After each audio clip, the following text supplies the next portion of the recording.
Greg Kehoe. I'm the U.S. Attorney for the Middle District of Florida. Thank you for coming.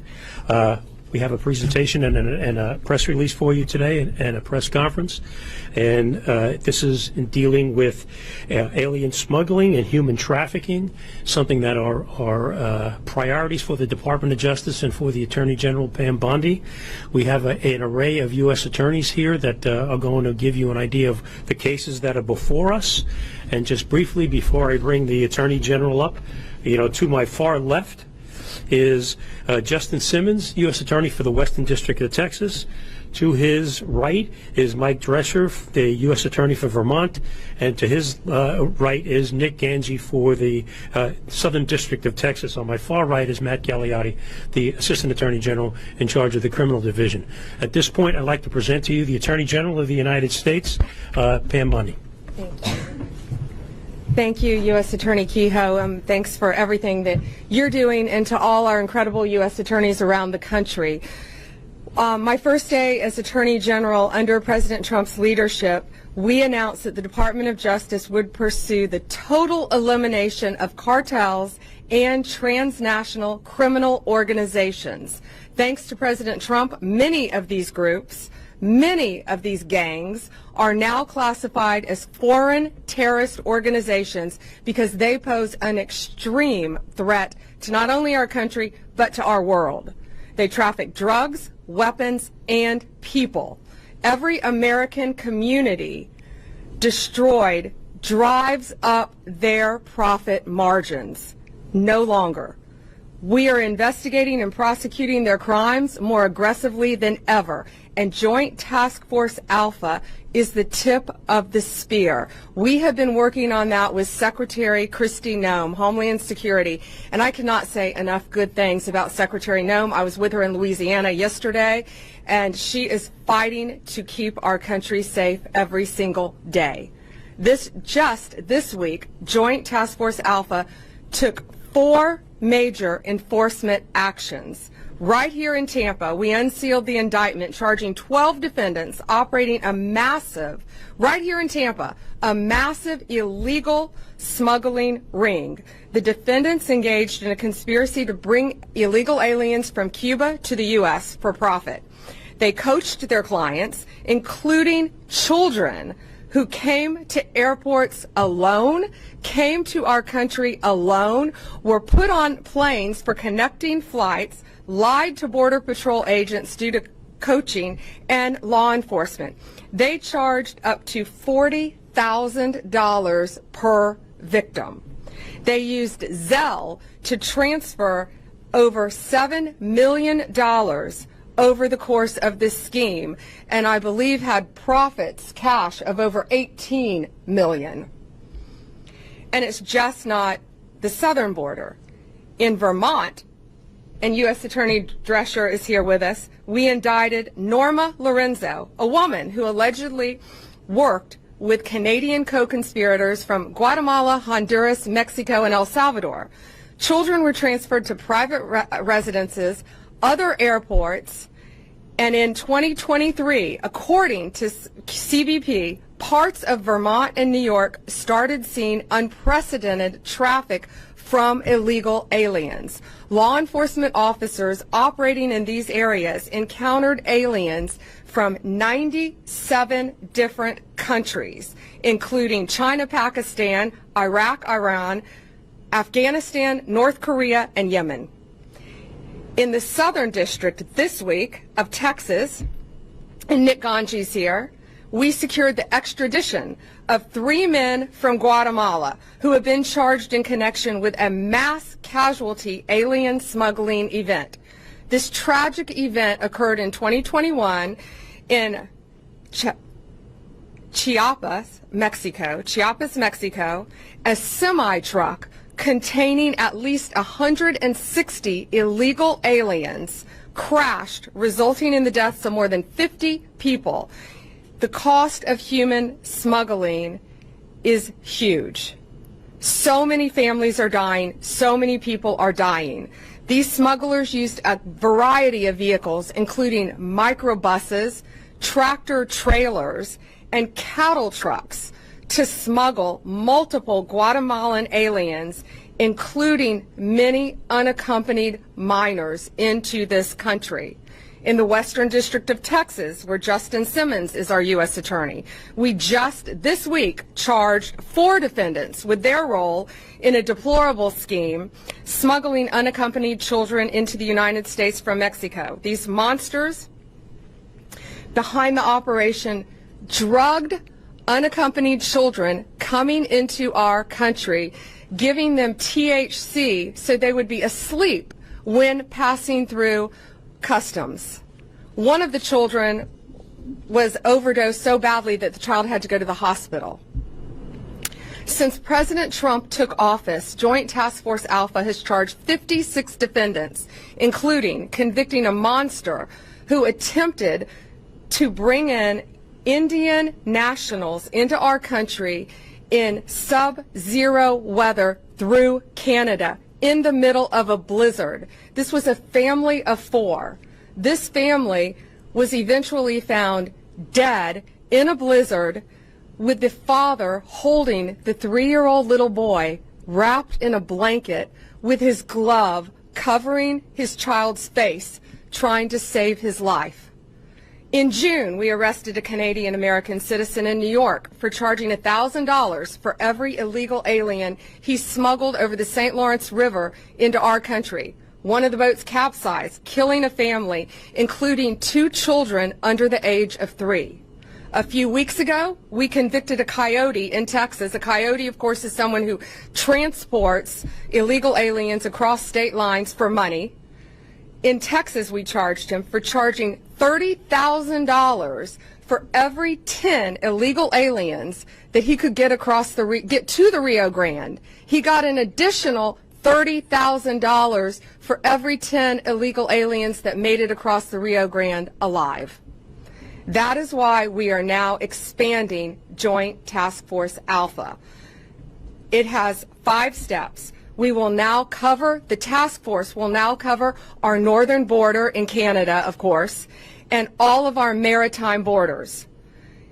Our incredible partner again at DHS, Christy Nome, and I are expanding this to include our DEA, ATF, and FBI agents to this task force to give us even more manpower. We will receive more resources to prosecute these cases, and key figures in cartel, human trafficking, and transnational criminals. We will strengthen our collaboration with foreign law enforcement throughout this world to protect not only their citizens but ours, and return these criminals to American soil for prosecution. Under President Trump, we have coordinated more closely with our U.S. attorneys' offices to protect unaccompanied children being smuggled into our country from exploitation. One of the task force's greatest accomplishments has been demonstrating how dangerous human smuggling and trafficking are for those being transported. For those who are considering paying to be smuggled into the U.S., it is not safe for you or for your families. These coyotes are coordinating with terrorist organizations, collecting money from them to bring families and unaccompanied children into our country. These operations are getting people killed. Let me be clear. If you smuggle human beings, you will be found, you will be prosecuted, and you will be brought to justice. It doesn't matter where you are. It doesn't matter what our borders are. The limit of where our country ends and another begins, but it does not limit our law enforcement capabilities to bring you to the United States and prosecute you and lock you up for as long as we can. Thank you, and God bless you.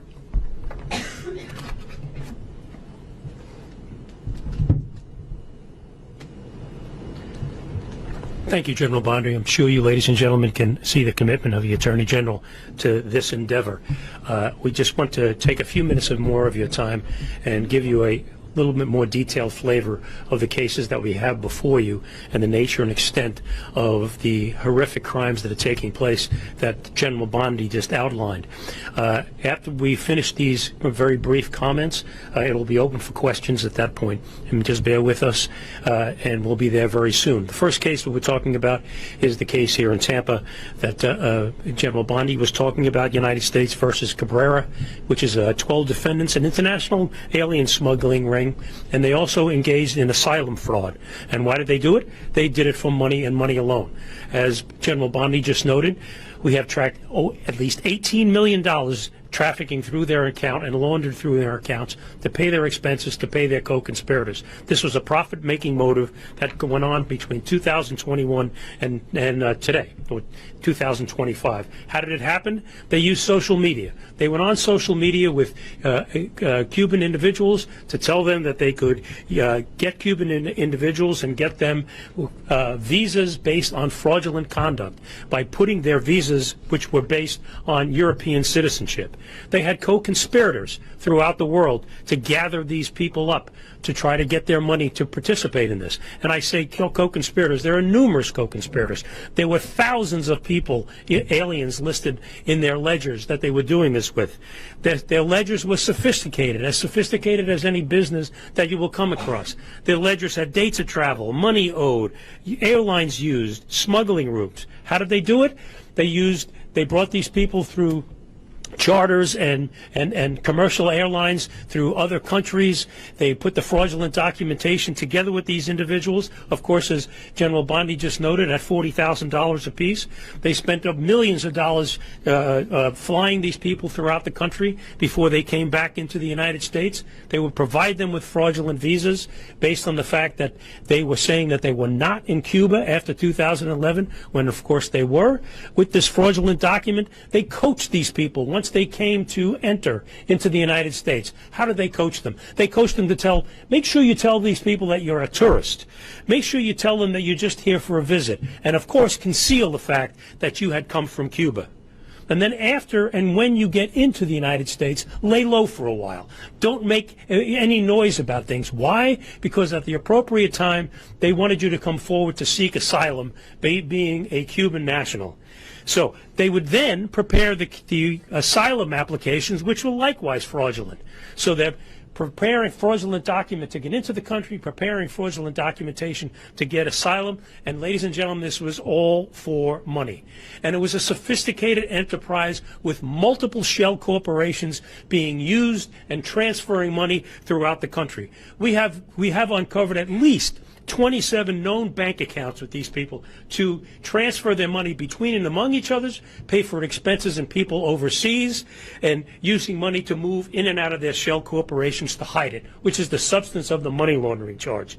Suffice it to say, the bottom line of this is that it was a business, a criminal business that was set up for one reason and one reason only: to make money on the backs of these people and at the expense of the American people by defrauding them. And in doing so, they passed at least $18 million through their bank accounts. That's a brief overview of the Tampa case. Obviously, it is now open for review because it's no longer sealed.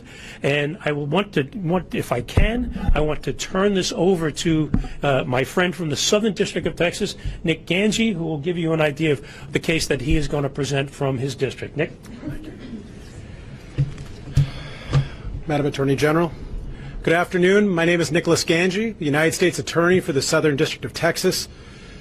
The American people have been told time and time again that insisting upon a secure border and an orderly immigration process somehow lacks compassion. But what the disastrous record of the last 4 years has shown is that an open border is anything but compassionate. And perhaps the most pernicious and cruel outgrowth of our once open border is the rise of the cartel-backed human smuggling industry. And make no mistake, it is indeed an industry. Human beings are treated like commodities, stacked like cordwood in dangerous and sometimes deadly conditions. All it takes is one faulty air conditioner or one wrong turn of the steering wheel to turn a smuggling run into a mass casualty event. The saddest example of this is the 2021 smuggling crash in Chiapas, Mexico, where a tractor trailer carrying 160 people overturned, costing the lives of 50, including children, and injuring more than 100 others. The Southern District of Texas, along with Joint Task Force Alpha, has worked tirelessly to bring justice to those responsible for this great tragedy. Last year, a grand jury in the Southern District of Texas indicted 6 Guatemalan nationals for conspiring to smuggle these victims into the United States. And on December 9th of last year, the 3rd anniversary of the crash, Guatemalan authorities arrested the 4 remaining conspirators who are residing overseas. I'm pleased to announce today that 3 of these alleged conspirators have just been extradited to the United States and are making their initial appearance today in Laredo, Texas, with a 4th defendant on the way. I am grateful to our Guatemalan partners for their assistance in delivering these defendants to us so that these accused smugglers can learn a little bit about what Texas justice looks like. But the Southern District of Texas work with Joint Task Force Alpha has yielded other successes as well. A few notable examples: we indicted and convicted 14 defendants who conspired to smuggle hundreds of illegal aliens via dangerous methods, including packing them in suitcases, repurposed water tankers, and wooden crates with little ventilation or room to move. We recently obtained pleas from 6 smuggling defendants who, among other things, left a man to die of heat exhaustion in the Texas brush. We indicted and convicted a human smuggler that had transported dozens of illegal aliens, including minors, and then led police on a high-speed chase through the streets of Laredo. And we obtained a 103-month sentence against a former CBP officer who betrayed his oath and took bribes to allow illegal aliens and cocaine to pass through his lane at a port of entry. Smuggling is a wicked and remorseless business, and it has no place in any civilized society, let alone the United States. And the Southern District of Texas will do whatever it takes to eradicate this industry once and for all, and to put those responsible in prison for as long as the law allows. So for those considering coming to this country illegally, our message is clear. Don't do it. Don't put your life or safety or those of your loved ones into the hands of the cartel. They do not care if you or your children have access to food, water, or even air to breathe. They do not care if you live or die. And our message to these smugglers is equally clear. You can run, but you can't hide. If you're not already in cuffs, you will be in cuffs soon, because the United States does not forget. And with that, I'm going to turn it over to United States Attorney for the Western District of Texas, Justin Simmons.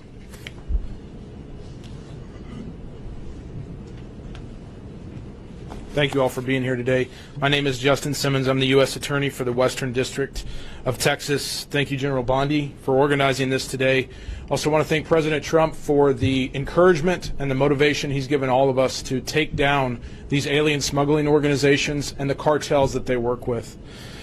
You know, Juarez, Mexico is right across the border from El Paso, Texas, and for years, Juarez has been plagued by violence, kidnapping, and murder.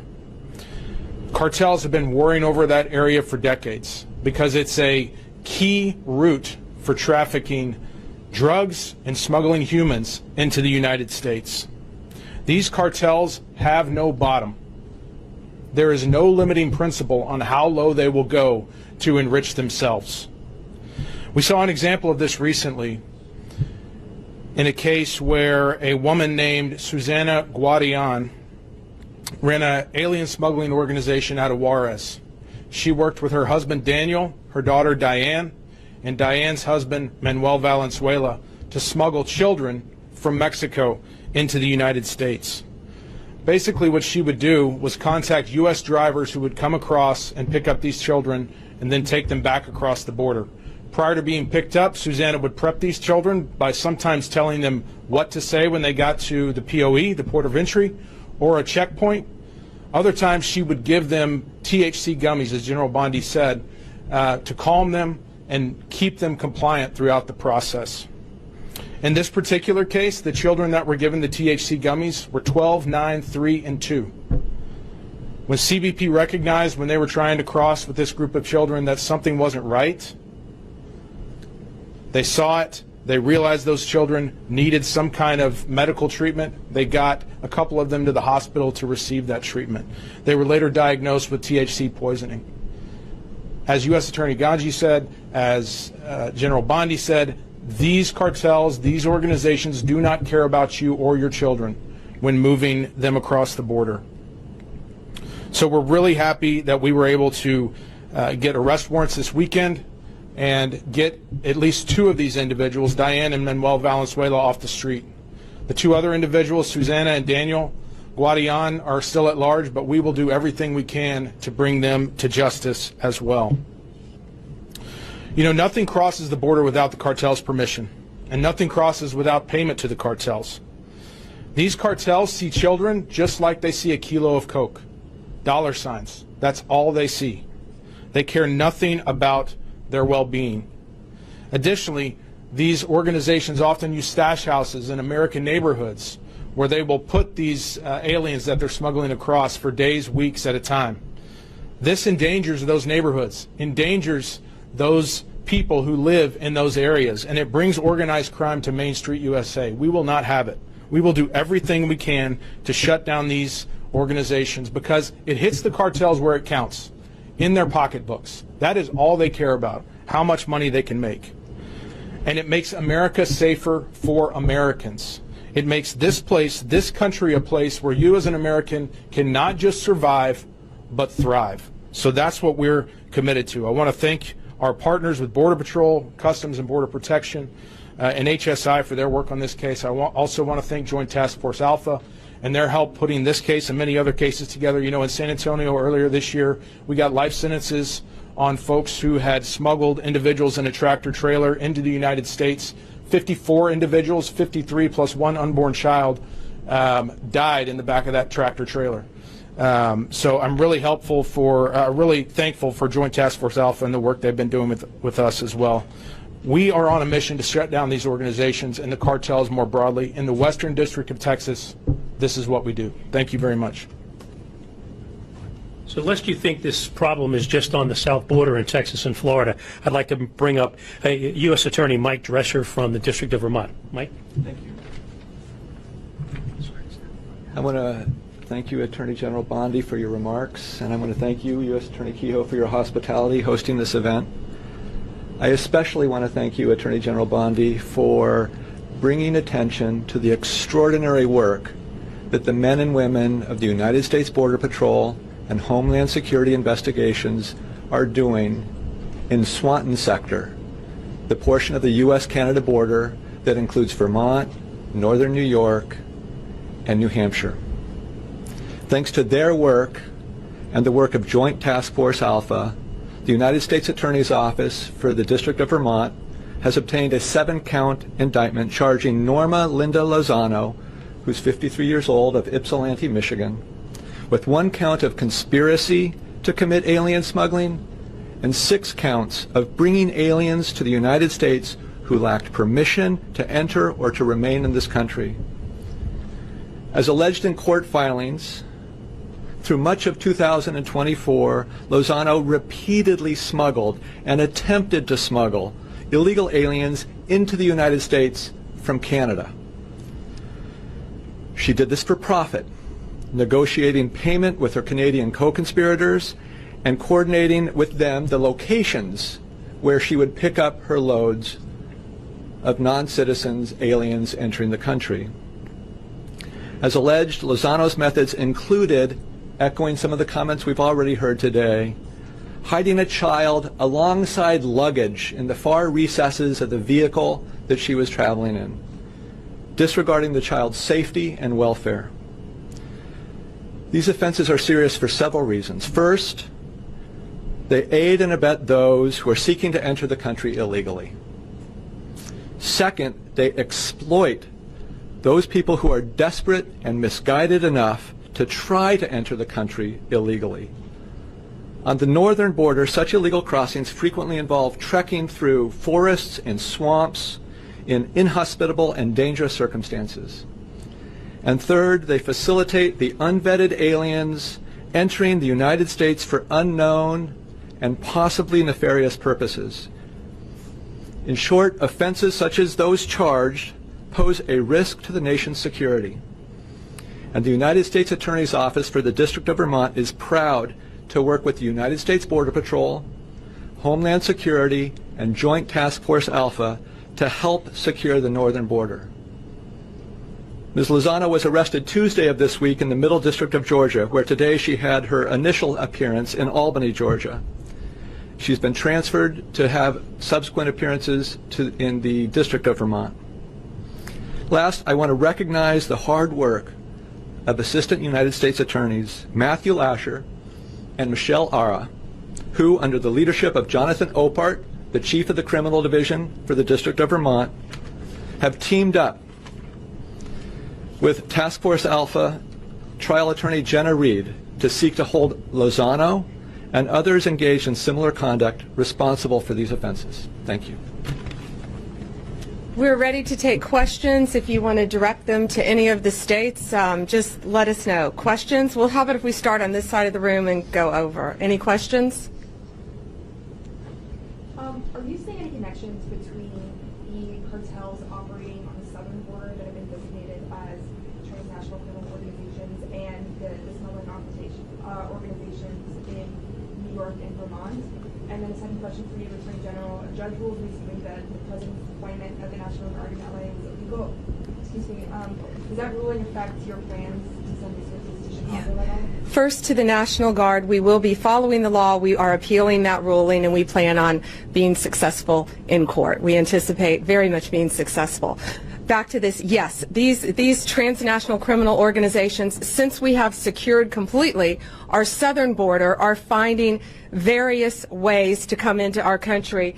And as our U.S. Attorney in Vermont knows, the northern border, it always has been, but it's gotten much worse. Much more prevalent because it's a multi-billion-dollar business, the smuggling of drugs, guns, and humans. And so they're not going to quit once we secured our southern border. But yes, we're stopping them at our northern border, and that's why we're also increasing Joint Task Force Alpha to include our maritime ports as well. Any other questions? First for you, or I'm not sure you're going to do the Tampa part of it first, but Sure. When it comes to Tampa, do you have any idea as to why they set up shop here in Tampa? And then the other question about Tampa would just be, how much of this is going on right now? This seems like a pretty deep thing that was happening here.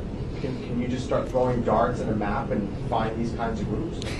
Can I start in on that first? Because I know you're a Tampa reporter, and that's why I think it was so important to have it here, because people are expecting this in Texas and big cities, and Tampa is a big city, but it is everywhere. It touches, I think, every city in our country. And traveling around this country, it's everywhere. It's everywhere you go because our borders were wide open and guns, drugs, gangs were coming in, terrorist organizations, into every city in our country. We arrested very recently, 20 minutes outside of our nation's capital, one of the top MS-13 members in the entire country. One of them was arrested also in Portland, Oregon. So it's very organized. They are spread throughout this country. And U.S. Attorney Kehoe, I'll let you take it from Tampa. With regard to Tampa, I mean, this has been going on for a significant period of time. Our investigation takes us back to at least 2021. And these people aren't some individuals or from far-off areas. They're from neighborhoods right here in Tampa, from addresses that you know, that you could pass in Publix or walk on the street. Why did they set up here? Because they were started up in 2021, operated undetected, and let's be perfectly honest, as General Bondi said, $18 million in an entity that was moving in a tremendous speed, but in a relatively short period of time. $7 million going through Zelle alone. So why did they come here? Because they lived here, they were here, they set up and did business here, and it was profitable. Were they availing themselves of different services, schools and parks? I mean, were they living otherwise ordinary lives? I from all intents and purposes, I can't answer that question factually, and I don't want to mislead you, but I don't have any information to say that they weren't. I can't say that they were sending their children to local schools, but they were certainly living here and doing business here. Attorney General, if I can just ask you, now that you're seeing this from from the inside. You obviously spent time in state government doing law enforcement. Now that you're seeing it from the federal level, how would you characterize what you've become aware of, and in terms of how much this is going on around the country? It seems like these cases are just a few of what you could highlight. And these were not coordinated arrests or extraditions. These are 4 that all happened in a week. And because the majority involved unaccompanied children in human smuggling, we wanted to highlight those and why we're expanding our task force. It's shocking being in the state of Florida, being a state prosecutor, but now on a national level and an international level, seeing the amount of human smuggling that goes on in child exploitation and the amount of drugs that freely flowed into our country for 4 years has truly been horrific, and we are doing everything in our power to stop it. And we're also meeting with our partners around the world to work hand in hand with them as well. Can you characterize how many more cases are happening in Tampa, Hillsborough County, Florida? So just since January 20th, we have charged, in Tampa, you're specifically Tampa, but Joint Task Force Alpha has charged 55 defendants just recently. Since January, 55 have been charged. And these are all, no, from all over the country. Major cases, but I'll let U.S. Attorney Kehoe answer Tampa. It's everywhere. Yes, I mean, to take what the general says, this is everywhere. This is just not a part-time thing. Why? Because it's a profitable thing. There are other cases under investigation here in Tampa. Yes. Numerous cases, yes. I can't get into the details of those, but this is not the last case of this fashion that we're going to do. Border Patrol and HSI are out there day after day, week after week, conducting investigations. So will there be more such cases being indicted along the way? Their answer is yes. I don't want to speak for my colleagues, but I assume that they would echo my response in that regard. Take one more. Go ahead. Good afternoon to you all. So for the cartels that are successful in smuggling children over, what are they doing with them once they're successful in that? The children? Yeah. They're either being trafficked. We've seen multiple cases of children being trafficked who have come across our borders, come into our country, and they're being put on planes by themselves. When I was at the border in September, I went to the border in September in Yuma, Arizona, and they had a term, and it was called a recycled child. And these Border Patrol agents were seeing a little boy coming across our border multiple times. They saw him coming in as part of a family unit, which is often how they use children to get horrible criminals into our country, posing as a family unit. But these kids are coming from all over the place, and we don't know, many of them, where their parents were. That's why we're struggling to find that out, to prosecute all of them. But it was a recycled child, and these very vigilant Border Patrol agents recognized a little boy coming across. This was last September. And they couldn't figure out how he was going back and forth so easily. Well, our borders were wide open.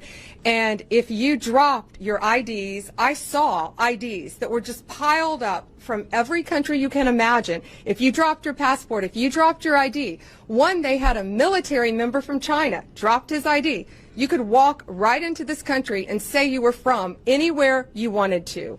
And that's what we have stopped. And that's what we're going to prosecute. So they're using these children, many of them, to exploit them to help other gangs, cartels throughout this country. Some of these cases, when we're arresting these cartel members, they have children with them who are not related to them in their homes. Thank you.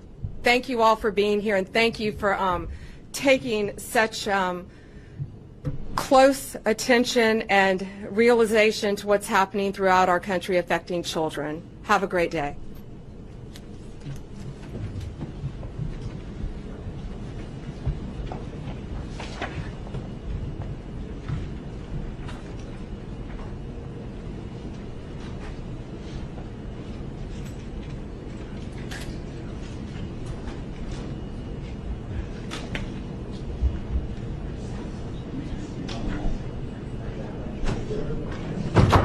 U.S. Attorney Greg Keogh kicked off a press conference focused on alien smuggling and human trafficking, which are top priorities for the Department of Justice.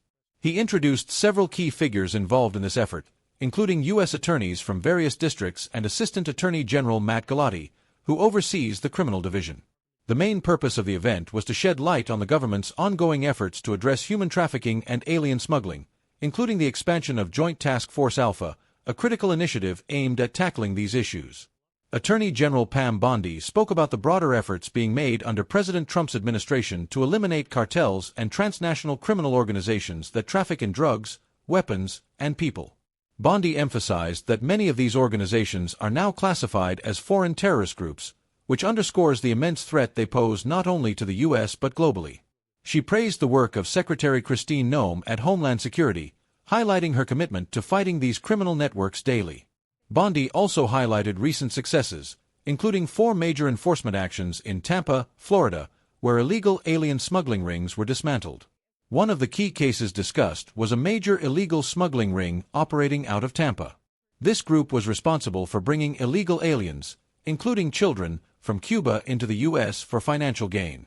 The defendants charged up to $40,000 per person for smuggling services, using coaching tactics to deceive law enforcement and Border Patrol agents. The scheme involved over $7 million in illegal transactions, and the smugglers even used Zelle, a money transfer platform, to move funds across borders. Bondi pointed out that this case was just one of many, illustrating that these criminal operations aren't confined to the southern border but are active across the country. In addition to the Tampa operation, other cases were discussed, such as one in Vermont, where a woman was charged with smuggling aliens from Canada, including children, across the U.S. border. Smuggling methods included hiding children in luggage compartments or giving them drugs to keep them compliant during their journey. These operations put lives at risk, especially those of unaccompanied minors, and Bondi made it clear that the government is doing everything in its power to stop these dangerous criminals. In the Southern District of Texas, U.S. Attorney Nick Ghani shared details about a tragic event that occurred in 2021 in Chiapas, Mexico, where a truck carrying 160 illegal aliens crashed, resulting in more than 50 deaths. The authorities in the Southern District of Texas worked tirelessly with Joint Task Force Alpha to secure the extradition of several suspects involved in this mass casualty event. Ghani highlighted the immense dangers that human smuggling poses, stressing that these cartels see people as commodities and care nothing about their well-being. He urged those considering illegal entry into the U.S. to think twice, as the smugglers don't care about the safety of the people they exploit. Bondi also noted the success of Joint Task Force Alpha, which is expanding its focus to include the northern border with Canada, as well as U.S. maritime borders. The task force is also gaining additional resources, including agents from the DEA, ATF, and FBI, to help prosecute these cases more effectively. Bondi reiterated that these efforts are part of a broader initiative to hold human traffickers and smugglers accountable for their crimes, emphasizing that no matter where they are, they will be found, prosecuted, and brought to justice. The press conference underscored the continued and escalating threat posed by human trafficking and alien smuggling, as well as the government's commitment to eradicating these criminal operations. Bondi and other U.S. attorneys made it clear that these cartels are ruthless and will stop at nothing to profit from the suffering of vulnerable people. However, the U.S. Department of Justice is working tirelessly to dismantle these organizations, protect innocent lives, and ensure that those responsible are brought to justice.